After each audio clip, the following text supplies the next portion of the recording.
Hello दोस्तों, प्रश्नावली 11.1 का प्रश्न नंबर 8। 15 मीटर भुजा वाले एक वर्गाकार घास के मैदान के एक कोने पर लगे खूंटे से एक घोड़े को 5 मीटर लंबी रस्सी से बांध दिया गया है।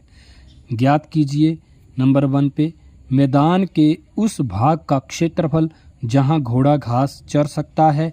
नंबर 2, चरे जा सकने वाले क्षेत्रफल में वृद्धि यदि घोड़े को 5 मीटर लंबी रस्सी के स्थान पर 10 मीटर लंबी रस्सी से बांध दिया जाए। पाई का मान आप 3.14 का प्रयोग करेंगे। तो आइए सबसे पहले हम ये देखते हैं हमारे पास प्रश्न में क्या दिया है। प्रश्न में हमारे पास दिया है 15 मीटर भुजा वाला एक वर्गाकार घास का मैदान है। तो हमने एक घास का मैदान बना दिया वर्गाकार। फिर उसके एक कोने पर मान लेते हैं कि ए पोजीशन पर घोड़े को रस्सी मतलब यहाँ पे खूंटा है और इस खूंटे से रस्सी की जो लंबाई है वो 5 मीटर है और यहाँ पे इस घोड़े को बांध दिया गया है। ई पोजीशन पे घोड़े को बांध दिया गया है। तो जैसे मतलब घोड़ा जो है सिर्फ एक चाप की तरह ही इस वर्गाकार घास के मैदान को चर सकता है। तो मतलब यहाँ पर ये जो एक चाप बन रही है तो ये एक वृत्त की चाप है और ये वर्गाकार के अंदर आ रही है, मतलब ये एक त्रिज्य खंड को दर्शा रही है। तो यहाँ पर सबसे पहले हम निकालेंगे इस त्रिज्य खंड का क्षेत्रफल। अगर हम इस त्रिज्य खंड का क्षेत्रफल निकाल लेंगे तो हमें ये पता लग जाएगा कि घोड़े ने घास कितनी चरी है और उसका क्षेत्रफल हमें ज्ञात हो जाएगा। तो सबसे पहले हम यहाँ ये देखते हैं हमारे पास जो रस्सी की लंबाई है उसको हम त्रिज्या मान लेंगे और ये त्रिज्या जो है वो 5 मीटर है और ये हमारे पास एक वर्ग है। तो वर्ग के सारे कोण 90 डिग्री के रहते हैं। तो यहाँ पर जो कोण हमारा रहेगा थीटा रहेगा वो 90 डिग्री का रहेगा। तो हम यहाँ सबसे पहले इस भाग को हल कर लेते हैं। सबसे पहले हमने लिखा कि रस्सी की जो लंबाई है वो वृत्ताकार भाग की क्या बन रही है, त्रिज्या, और वो r बराबर 5 मीटर है और कोण थीटा जो है वो हमारे पास 90 डिग्री है क्योंकि जो घास का मैदान है वो वर्गाकार है।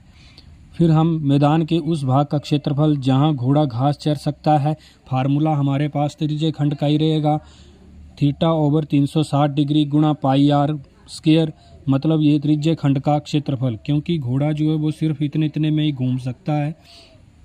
तो ये एक त्रिज्य खंड बनेगा जो कि एक वर्ग के अंदर बन रहा है। तो यहाँ पे थीटा की जगह 90 डिग्री, क्योंकि वर्ग के चारों कोण 90 डिग्री के रहते हैं, तो थीटा 90 डिग्री बटे 360 डिग्री गुणा पाई का मान यहाँ 3.14 रखने को कहा है। तो हमने यहाँ पे 3.14 रखा और आर हमारे पास 5 मीटर है तो हमने 5 मीटर यहाँ पे त्रिज्या भर दी और उसका वर्ग कर दिया।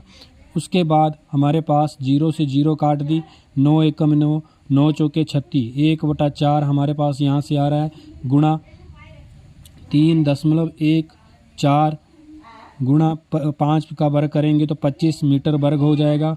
और फिर हम यहाँ से दशमलव हटाएंगे तो नीचे 100 आ जाएगा और 25 से फिर इस 100 को काटेंगे तो 25 चौका 100 हो जाएगा।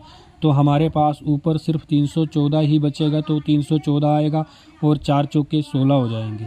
और जब हम 16 से 314 को भाग देंगे तो हमारे पास 19.625 मीटर वर्ग हमारे पास उस मैदान का क्षेत्रफल आ जाएगा जहां घोड़ा घास चर सकता है। इस तरह से हमारा प्रश्न नंबर 8 का पहला भाग हल हो जाता है। प्रश्न नंबर 8 का दूसरा भाग, चरे जा सकने वाले क्षेत्रफल में वृद्धि, मतलब कितनी वृद्धि होगी अगर हम घोड़े को 5 मीटर लंबी रस्सी के स्थान पर 10 मीटर लंबी रस्सी से बांध दें। तो सबसे पहले हम इस प्रश्न को भी चित्र के माध्यम से समझते हैं कि अगर हमने घोड़े को 5 मीटर लंबी रस्सी के बजाय 10 मीटर लंबी रस्सी से बांधा तो उस क्षेत्रफल में कितनी वृद्धि होगी कि मतलब घोड़े ने कितना ज़्यादा घास चरा। तो यहाँ पे हमने ये जो शेडेड किया पोर्शन है तो ये मतलब इसने इतना ज़्यादा जो है घोड़े ने घास इतना ज़्यादा घास चरा होगा। तो मैंने यहाँ शेड करके आपको बताया है। तो हम सिर्फ इतने क्षेत्रफल का इतना ही क्षेत्रफल हम ज्ञात करेंगे, क्योंकि इतने ही क्षेत्रफल में यहाँ पर वृद्धि हो रही है। अगर हम घोड़े को 5 मीटर रस्सी के बजाय 10 मीटर रस्सी से बांध दें तो 5 मीटर का तो पहले हम निकाल चुके हैं, लेकिन जो वृद्धि हुई है वो 5 मीटर से ज़्यादा में हो रही है। और वो कितनी हो रही है वो मैंने आपको शेड करके यहाँ दिखाया है। तो इसको निकालने के लिए फिर से भाई ये हमारा जो है वो पूरा एक चाप की तरह ही बनेगा, यहाँ से भी चाप की तरह ही बनेगा। तो ये एक वृत्त की चाप है और एक वर्ग के अंदर है, तो कोण तो हमारा 90 डिग्री रहेगा।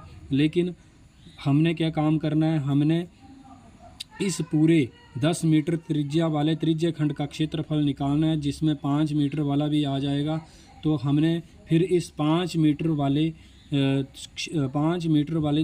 मीटर त्रिज्या वाले त्रिज्य खंड का जो क्षेत्रफल है उसे हमने घटाना है। तो हमारे पास ये आ जाएगा कि उसने कितना ज़्यादा जो है घोड़े ने घास चरा है। तो यह आइए इस प्रश्न को भी हम आगे हल करते हैं, समझते हैं। तो चरे जा सकने वाले क्षेत्रफल में जो वृद्धि हुई वो हुई कि जितना हमने उसको 10 मीटर रस्सी वाले त्रिज्य खंड का क्षेत्रफल, 10 मीटर वाले त्रिज्य खंड का क्षेत्रफल और 5 मीटर लंबी रस्सी वाले त्रिज्य खंड का क्षेत्रफल, इसमें से हम घटा देंगे।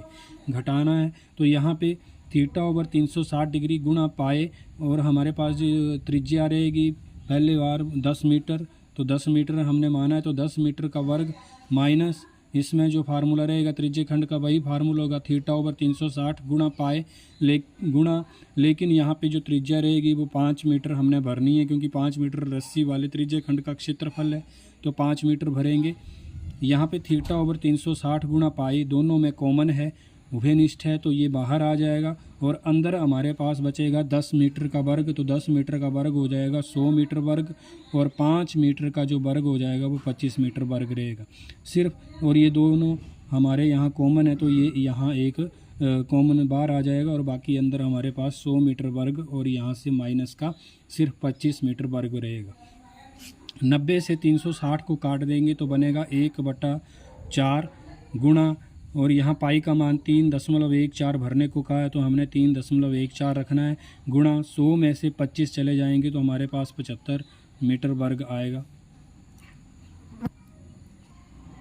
फिर हमारे पास यहाँ 1/4 बचेगा, गुणा दशमलव हटा देंगे तो यहाँ से 314/100 हो जाएगा, गुणा 75 मीटर वर्ग। फिर हम 25 के पहाड़े से इन दोनों को काट देंगे, 25 या 75 होते हैं और 25 चौका 100 हो जाता है।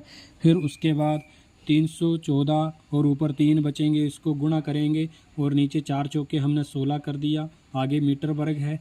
314 को जब 3 से गुणा करेंगे तो हमारे पास 942/16 बनेगा। नीचे 16 है तो हमने 16 लिखा, और जब 16 से इसको भाग दिए तो हमारे पास बनेगा 58.875 मीटर वर्ग। और इतना ही उस क्षेत्रफल में वृद्धि होगी जितना वो घोड़ा जो वो घास को चर रहा है। तो यहाँ पे हमारे पास ये शेडेड पोर्शन का क्षेत्रफल भी हमने यहाँ पे ज्ञात कर दिया। तो इस प्रश्न को अच्छे से नोट कर लें और समझ लें। इस प्रश्न में हमें क्या बोला गया था, हमें सिर्फ इतने क्षेत्रफल में जितने में उसकी वृद्धि हुई, जितना पहले तो ये तो चर चुका था घास, लेकिन बोला कि उसने कितना ज़्यादा घास और चरा, उस क्षेत्रफल के बारे में हमने यहाँ पे निकाल लिया जितना उसने ज़्यादा घास चरा था। तो इस तरह से ही हमारा यह प्रश्न नंबर 8 का दूसरा भाग रहता है। इसको आप अच्छे से समझ लें, एक बार समझ नहीं आता तो 2 बार समझ लें। धन्यवाद।